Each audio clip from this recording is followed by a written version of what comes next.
Bonjour, je vais présenter comment on peut calculer une aire connaissant un contour fermé. Donc vous imaginez, vous avez n points, donc M0, M1, M2, etc.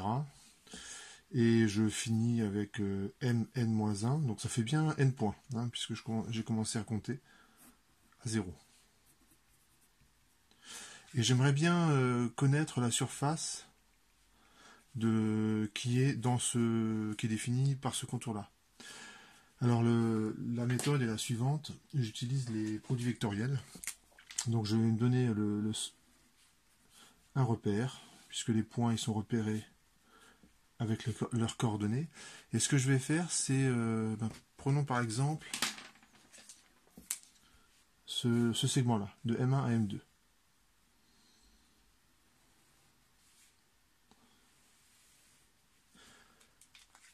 Il y a une formule qui donne l'aire de ce triangle.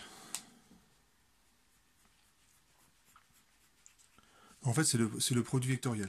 Donc, il faut imaginer, je rajoute une dimension. Alors, a priori, là, on s'en sert pas puisqu'on est dans le plan. Je rajoute une dimension, l'axe Z qui est vers vous. Et l'aire de ce triangle, c'est O M1 vectoriel. Alors, je peux mettre M1, M2 ou M2. Ça, oui. Ça marche aussi. Et il faut, si je fais ça, je vais obtenir un vecteur suivant l'axe EZ. Donc ce que je vais faire pour avoir un scalaire, je fais scalaire EZ. Et ce que me donne actuellement cette formule, c'est pas l'aire du triangle, mais c'est l'aire du parallélépipède, je crois, qui passerait comme ceci, par de là, comme ça, comme ça, comme ça, comme ça. Donc il faut diviser par 2. Et ça, c'est l'aire qui est ici, hachuré en bleu. Je fais le petit calcul. Donc OM1, c'est x1, y1, 0. Vectoriel x2, y2, 0. Et donc ça me fait y2, x1, moins y1, x2.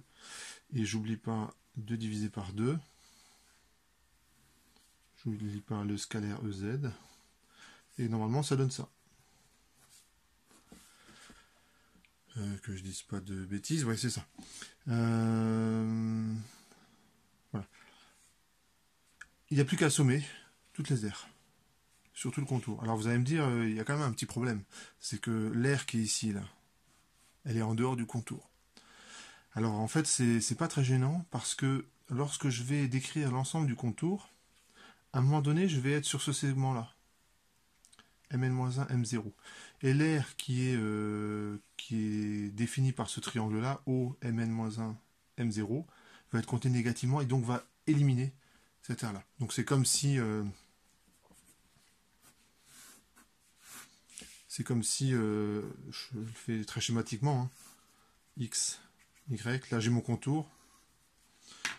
Eh bien, je compte positivement